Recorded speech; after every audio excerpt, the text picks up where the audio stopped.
Hi guys, salamat sa inyong patuloy na ginagawang pagsubaybay dito sa ating discussions about hydraulics.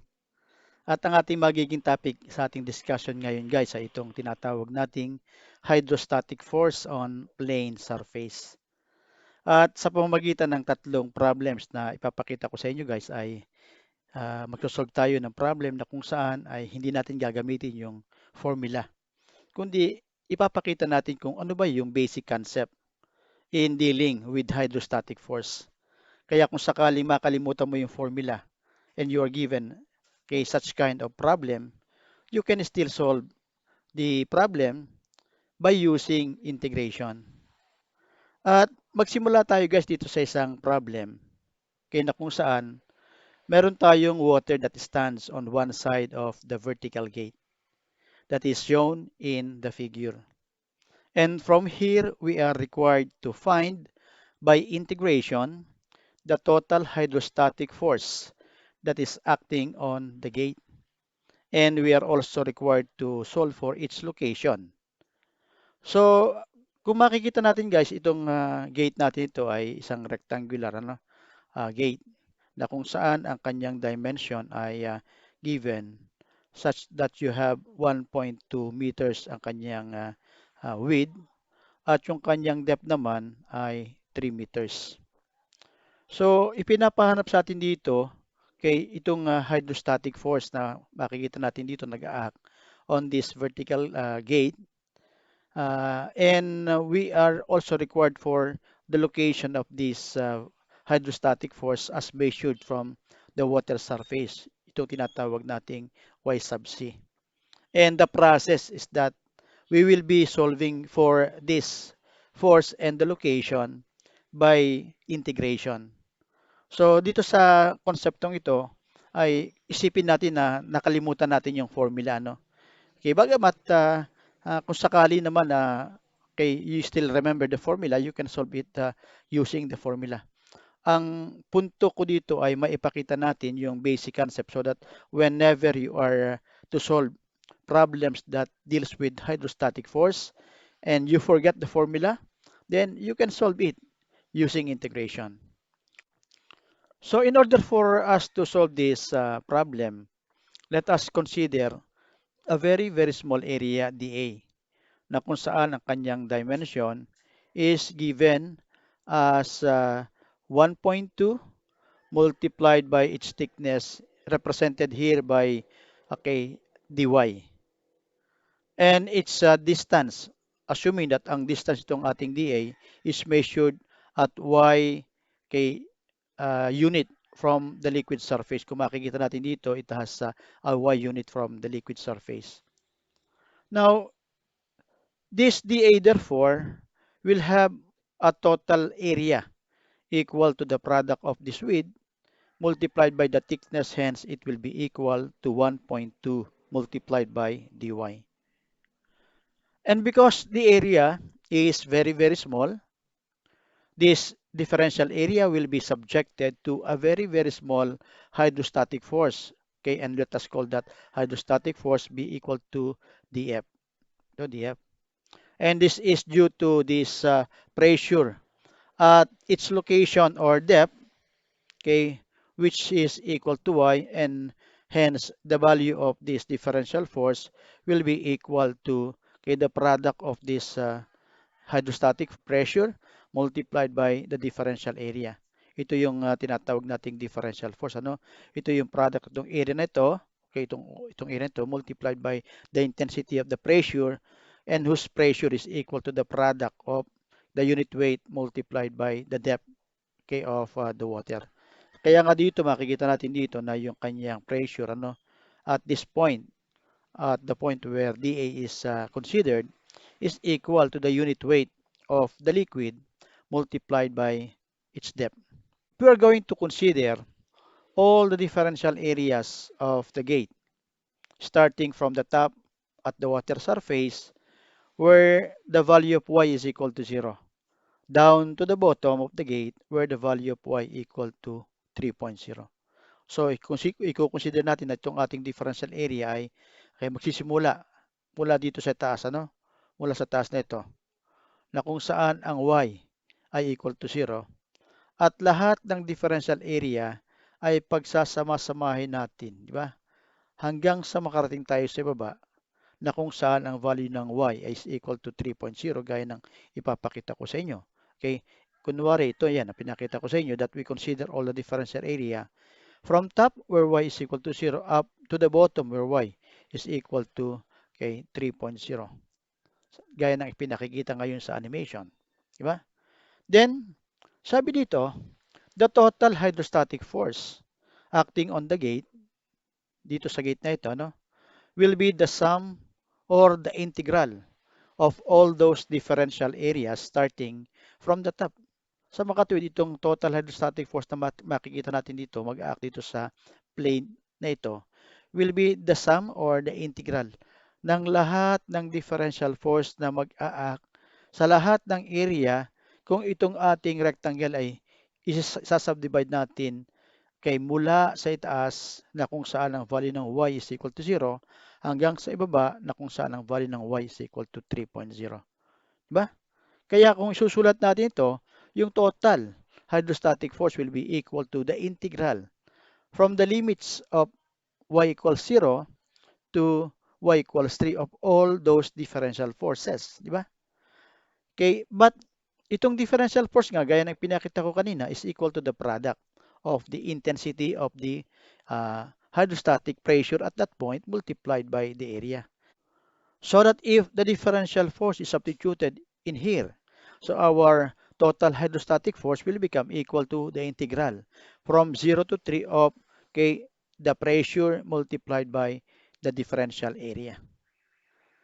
And here, the pressure again is equal to the product of the unit weight of the water multiplied by the depth of the differential area. And the differential area is equal to this area, the product of 1.2 multiplied by dy. And if this P and dA will be substituted in this formula, we shall be getting the total hydrostatic force to be equal to the integral from 0 to 3 of the product of gamma multiplied by y multiplied by 1.2 dy.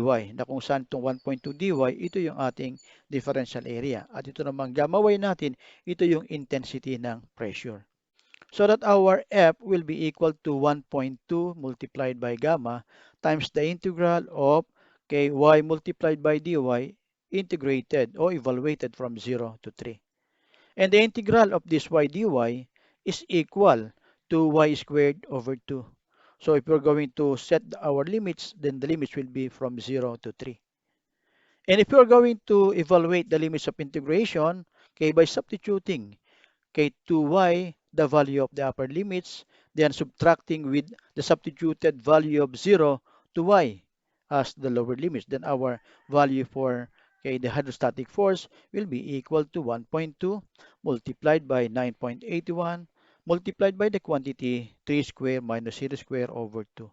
And if this will be simplified, we shall be getting the total hydrostatic force equal to 52.974 kilonewton.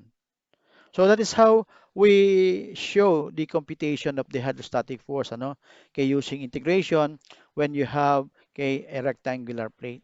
Now let us try to show how we will be solving the position of this hydrostatic force y sub c, using the same integration, So if we're going to solve for that, we apply the principle of moments that the moment of the whole is equal to the sum of the moments of the individual parts. So if we will be multiplying this hydrostatic force by its moment arm y sub c, therefore we are getting actually the total moment. Diba? Hence, this can be taken by summing up moments through the water surface at any axis through the water surface. Hence, the product of F multiplied by Y sub C will be equal to the sum of all the products of the differential force multiplied by Y.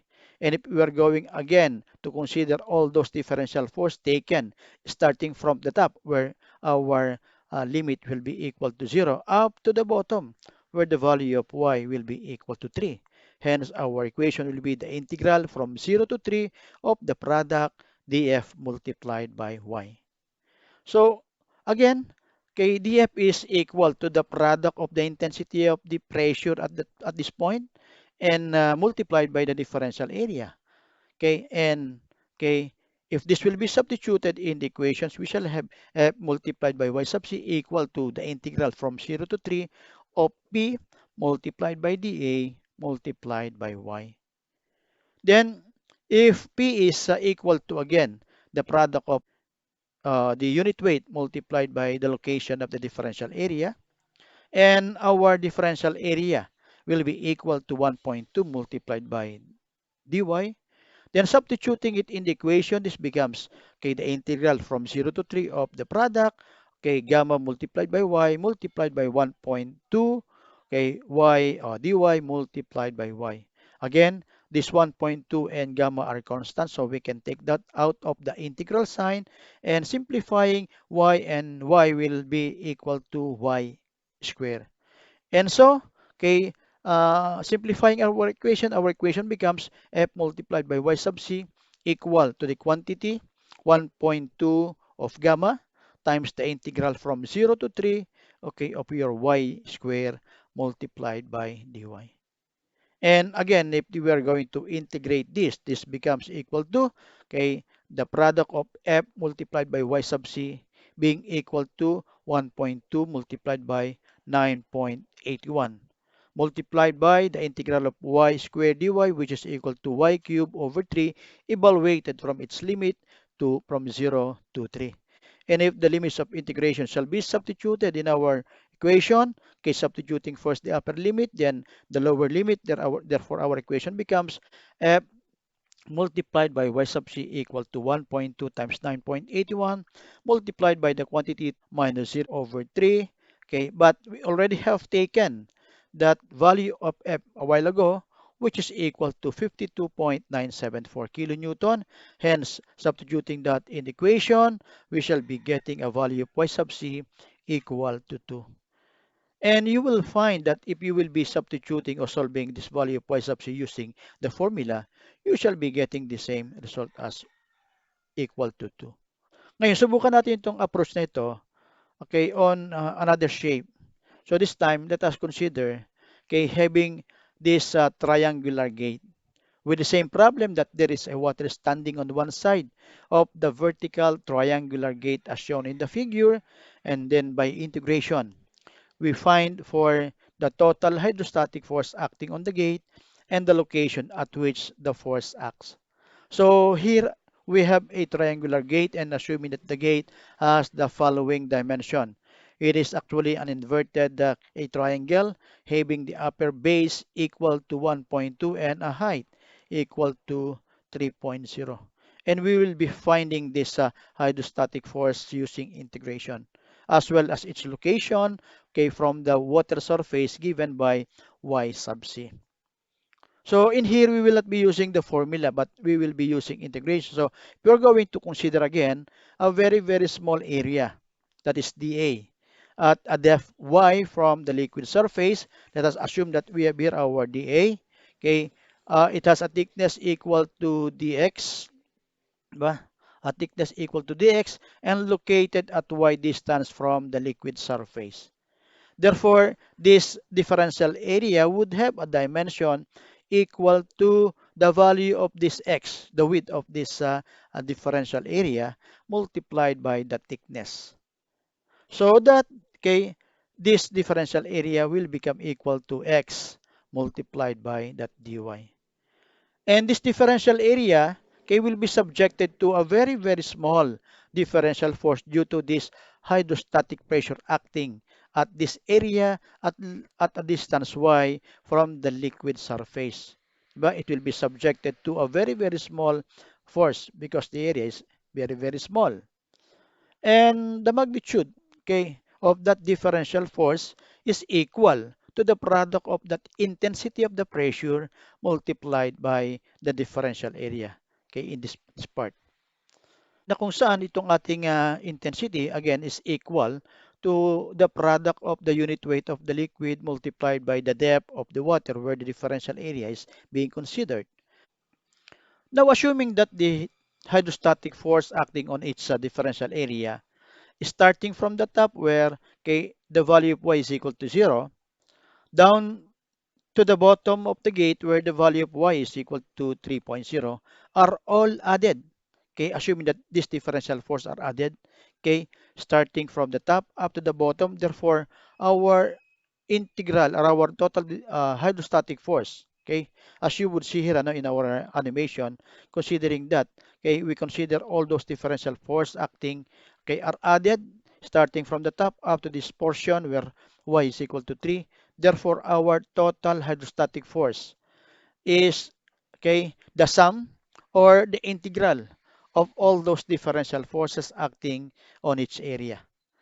Starting from the top again up to the bottom, where y is equal to 0. Therefore, our force will be equal to the integral from 0 to 3 of all those differential force. But again, alam nga natin itong ating differential force is equal to the product of this P multiplied by dA. So that if this will be substituted in the equation, our F will be equal to the integral of P multiplied by dA. But again, P is equal to gamma multiplied by Y, and dA is equal to X multiplied by dy. That if these two will be substituted here, our total hydrostatic force will be equal to the integral of gamma multiplied by Y multiplied by X dy. Okay? But as you would see, the value of x in this illustration changes with respect to y. As y changes, the value of x also changes. Hence, we need to express how x changes in terms of y. And we can do it by considering the value of the ratio and proportion.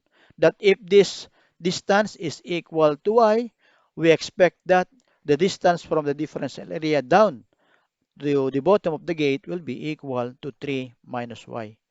And therefore, using ratio and proportion, we can say that this larger triangle will be proportional to the smaller triangle. Hence, their sides are proportional.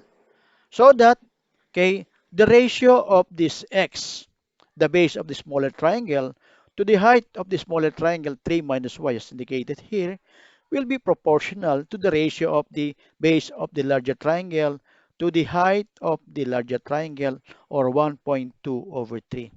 So that in here, we can solve for the value of x by simplifying that x is equal to 0.4 multiplied by 3 minus y.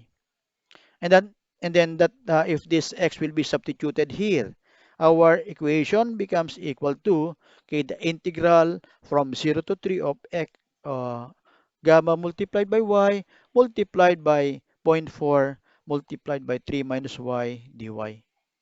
So that since gamma and zero point 0.4 are constant, ba? And then we can simplify it by taking that out of the integral sign and then combining similar terms. So we shall have here zero point 0.4 multiplied by gamma times the integral from 0 to 3 of y times the quantity of 3 minus y dy. And this can be simplified. This can be integrated. Ba? So integrating, we shall have the integral of what? Zero point 0.4 multiplied by gamma times 3y squared over 2 minus y cubed over 3 evaluated from 0 to 3. If this result will be integrated with their limits, hence our value of f will be equal to zero point 0.4 times gamma times the quantity 3 times 3 square over 2 minus 3 cube over 3.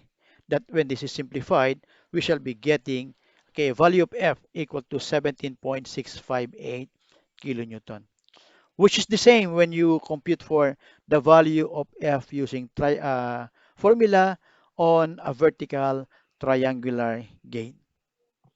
Now let us try to compute for the location of this total hydrostatic force y sub c on this triangular gate. Considering that, uh, and how do we do it? So we can do it by applying again the principle of moments, which says that The moment of the whole is equal to the sum of the moments of the individual components or parts. That the moment of whole here can be considered as the product of F multiplied by Y sub Z, while the components are all those differential force, okay, whose distance from the liquid surface will be equal to Y. So that if we're going to consider taking up moments about an axis through the water surface, therefore we shall be getting, okay, the moment on the left to be the moment of F multiplied by Y sub C, while on the right will be equal to the summation or the integral from 0 to 3 of all those differential force multiplied by this moment arm Y. But again, this differential force is equal to P multiplied by dA, okay, where P is the product of the, okay, unit weight of the water multiplied by the depth, and Y is the depth of water, and dA is equal to the product of X multiplied by dy. So that if dF will be substituted, okay, in here, and dA will be substituted with each value of X dy, therefore our equation becomes P multiplied by dA multiplied by Y, which is also equal to, okay, okay, gamma multiplied by Y multiplied by X dy. This gamma Y is actually our P, and X dy is our dA. So a while ago we have already, okay, shown, okay, our relationship between X and Y, so that again if we are going to show the relationship, okay, using ratio and proportion, in here the ratio of X over 3 minus Y is equal to the ratio of 1.2 over 3, the ratio of the base to the height of the smaller triangle to the base of the height of the larger triangle. That when this is simplified, we shall have the value of X equal to zero point 0.4 multiplied by 3 minus Y. And if this will be substituted in our equation, then our equation becomes equal to the product of F multiplied by Y sub C, equal to the integral of the product of gamma Y multiplied by zero point 0.4 multiplied by 3 minus Y. Actually, this zero point 0.4 minus 3 minus Y is our, okay, value of X is our X, multiplied by dy multiplied by Y. Combining similar terms and then taking out of the, okay, constant. Therefore, our equation becomes F multiplied by Y sub C equal to zero point 0.4 multiplied by gamma times the integral of the quantity y square multiplied by 3 multiplied by y. That if y square will be distributed in, okay, the term inside this parenthesis, we shall be getting, okay, that equation to be the integral of 3 y square minus y cubed dA. That if this will be integrated, we shall have, okay, the product of f multiplied by y sub c equal to zero point 0.4 multiplied by gamma times the quantity 3y cubed over 3 minus y to the fourth over 4, evaluated from 0 to 3. Now, if we're going to evaluate the limits of integration, and that case we substitute the value of y that we have, I'm sorry, the value of f that we have already computed to be 17.658, and the value of the constant gamma of the, or the unit weight of the liquid. Therefore, our equation becomes equal to 17.658 multiplied by y sub c equal to zero point 0.4 times 9.81 times the quantity 3 times 3 cube over 3 minus 3 cube 3 to the fourth over 4, evaluated from 0 to 3. That if the limits of integration is evaluated, substituted, then for our value of y sub c will be equal to 1.5. And you will find that this value of y will be the same if you will be using the formula for the computation of the location of the center of pressure of the triangular gate. Ba? Now let us try to find another problem. Let us try to apply the same concept in the parabolic curve. This time our curve will be in the form of a parabola. So in here, we will be shortening our problem. We will just be getting the hydrostatic force by integration. Okay. So in here, we have a water standing on one side of the vertical parabolic curve as shown in the figure. And okay, by integration, we solve for the total hydrostatic force acting on the gate. And so we have here actually an inverted parabola.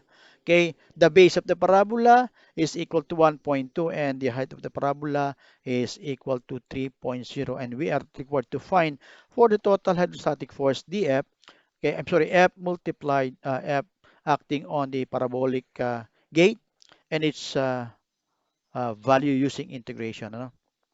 So again, to solve for okay, the total hydrostatic force, okay, since we will be using integration, then we have to consider a very, very small differential area at any depth y from the liquid surface. Assuming that we have here our differential area, okay, at a depth, okay, y from the liquid surface. Assuming that, okay, the differential area has a width equal to 2x, diba? 2x, and its thickness is equal to d sub y.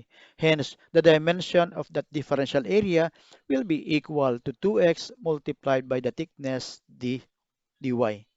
So that our dA is equal to 2x multiplied by dy. But because the area is again very, very small, this is very, very small, therefore this differential area will be subjected to a very, very small differential force due to the total hydrostatic pressure, okay, acting at this point where the differential area is being analyzed. So it will be subjected to this differential force, and the product of that, the magnitude of that differential force is equal to the product of the unit, this hydrostatic pressure multiplied by the differential area. Okay, in here, yung ating pressure is again equal to the unit weight multiplied by the depth, di ba? And our okay, y is equal to the depth of liquid here, no? So if we're going to consider okay, all those differential force that will be acting from top, di ba, of the liquid surface where our value of y is equal to 0, up to the bottom, okay, where the value of y is already equal to 3.0, and then they are all added as shown in this figure. If we will be adding all this differential force when considering all this differential area starting from the top, okay, down to the bottom, therefore what do we get now? We shall be getting the total hydrostatic force. And that the total hydrostatic force, okay, will be equal to the integral of all those differential force, okay, starting from y equal to 0 up to y equals k3. Again, yung ating differential force, the product siya ng pressure multiplied by the differential area. Okay? So that if this will be substituted, our hydrostatic force will be equal to the integral, okay, of the pressure multiplied by this differential area, na kung saan yung P is equal to gamma multiplied by Y. And our differential area is equal to 2 times K differential Y. Take note, ang kinonsider natin dito ng width is 2x. Okay. Now, if we're going to substitute this value here in the equation, our equation becomes force equal to the integral from 0 to 3 of gamma y multiplied by 2x multiplied by dy. But again, since x changes, so y changes also, so we cannot take out x of the integral sign, but instead we shall be expressing, okay, how x changes as y change. So in this case, we shall be expressing, the value of x in terms of y, and how are we going to do that? So if you are going to consider this parabola, okay, and knowing, okay, the general rule of a curve, that if a point lies on the curve, then the point satisfy the equations of the curve. So that if we have to consider, okay, that point here, assuming that a point, okay, therefore this will be following the squared property of the parabola, that the ratio of the squared of x to the y will be constant. So that the ratio of x squared to y will be proportional to the same ratio taken at any point on the parabola. Now, considering natin this point, the parabola at the base, na kung saan ang kanyang y distance is equal to y, and x distance niya will be equal to, okay, 0.6 mula dito sa ating reference axis. Hence, the ratio of the 0.6 squared to 3 will be proportional to x squared, okay, over y. And so from here, okay, we can express the value of x to be equal to, okay, 0.35 multiplied by y to the 1/2. That if this x will be substituted here, Okay, in our equation becomes equal to, okay, the integral of 9.81 multiplied by y multiplied by 2 times 0.35 times y raised to 1 half dy.